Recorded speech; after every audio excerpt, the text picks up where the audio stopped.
Et bienvenue mes amis. I hope you're ready for another episode of Ce qui n'est pas français n'est pas amusant, or if it's not French, it's not fun. Our topic for today is direct object pronouns. And let's start with an English sentence. It's always good to start with what we know, right? Okay. How about he is hiding the apple? We don't know why he's hiding the apple. That's an interesting question, but that's for another episode. Let's just go with this, all right? So there's our sentence. He is hiding the apple.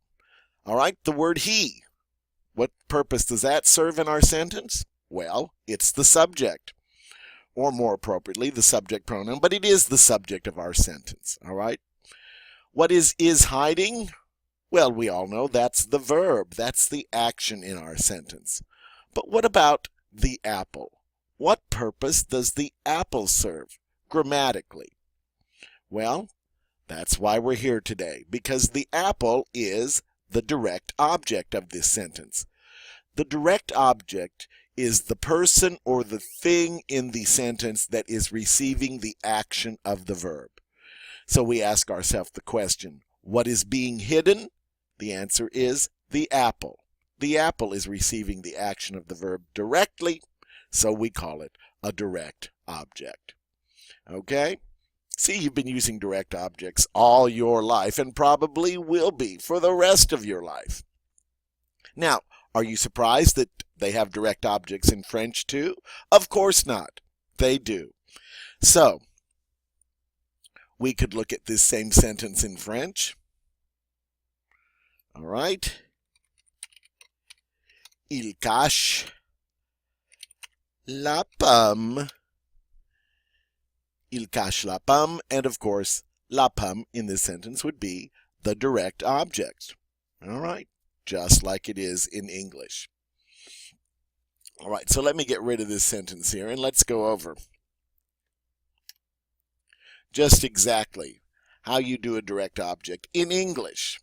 All right? Because direct objects are always nouns, like I said, they're people or things, you can do with them what you can do to all nouns, and that is you can replace them with a pronoun. It's true. Let's look at our sentence. He is hiding the apple. I can replace the apple, because it's a noun, with a pronoun. And what pronoun would I use? Well, of course, because it's a thing, I would use the pronoun it. He is hiding it. Now that assumes that you have enough information to know what the it is referring to, but see, I can shorten that sentence considerably. He is hiding it. All right, so let's go and look at English and look at the subject pronouns we use in English. Okay, for the first person singular, that is where I is the subject pronoun, we would say me. Okay, he is hiding me. For second person singular, that's the you singular. Why, it's easy. We simply use the same as the subject pronoun, you. He is hiding you. Okay. What about third person singular? Well, here you have some options. All right. You can either say him, if you're talking about a guy person. You can say her, if you're talking about a girl person. Or you can say it, if you're talking about a thing. He is hiding him. He is hiding, her. Or he is hiding it. All right, they're all third person singular. All right, let's go to the first person plural.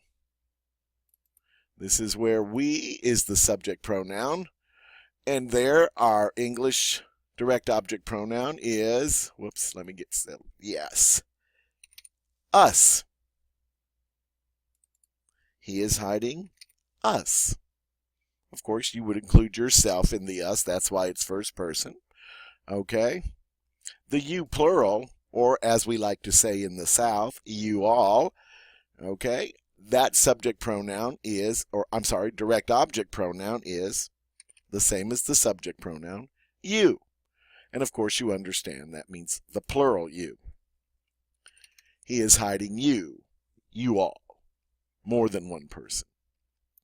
All right? And what about our third person plural? Okay? That would be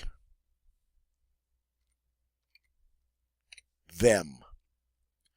He is hiding them. All right. So you see, those are our direct object pronouns in English. And like I said, they've got direct objects in French, and you better believe they have direct object pronouns too. All right. So let's get our sentence set up for French. Il cache, and we'll go back to la pomme. Oh, not pomme. Let's try pomme. That's better. Okay. Let me get all these back to the neutral corner. Very good. Very good. Very good. And let's look at these in French now. First person singular. Look at this. Just like English. Except it's pronounced m. M. Okay. Now, don't be frightened by what I'm about to show you. In French, they do not put the direct object pronoun directly after the verb like we do in English. Now, it's true. They put it directly in front of the verb. I know that's different, but don't let it throw you. The more you keep talking like this and writing like this, it gets more and more natural for you. All right? So in French, we would say, il me cache. He is hiding me. Or he me hides. But that's how they do it. Their language, their rules. We're just going to run with that, okay? For the second person singular, the you, one person, the direct object pronoun is te. Te. And that means our sentence would become il te cache. Il te cache. He is hiding you. All right? For our third person singular, we do again have some options. It is le if you are talking about a male person or a masculine noun. So this can mean either him or it. It just depends. Okay? Or we can use la. If it's a feminine noun, or if you're talking about a feminine person, you would use la. So I would replace this, and I would go, il le cache. He is hiding it, referring to a masculine noun, or he is hiding him. Likewise, il la cache.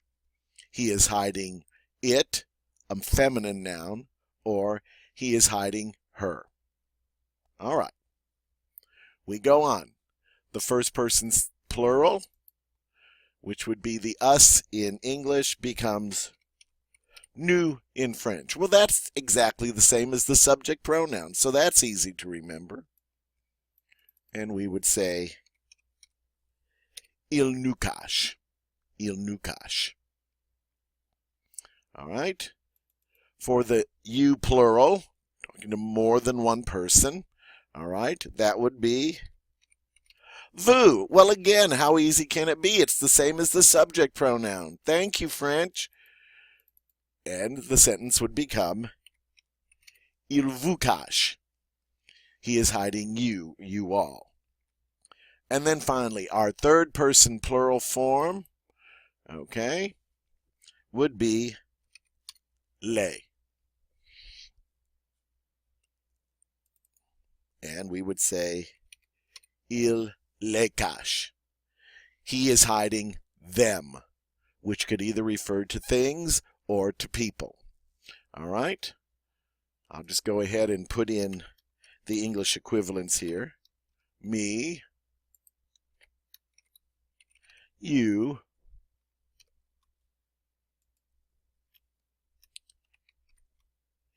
him, her, it, us,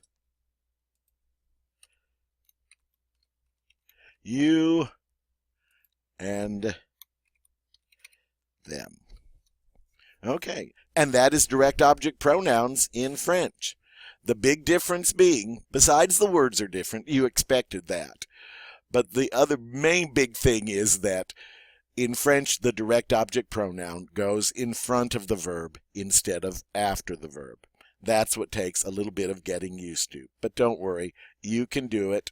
I know you can. It's not as hard as you think. All right? Well, I can't think of anything more to say about direct object pronouns. I hope you understand it. I hope you found this episode quite enjoyable. I know I have. And I'll just warn you, if you have direct object pronouns, guess what else you can have? Indirect object pronouns. And we'll talk about that in another episode. So, right now I'll say to you, au revoir mes amis. À bientôt.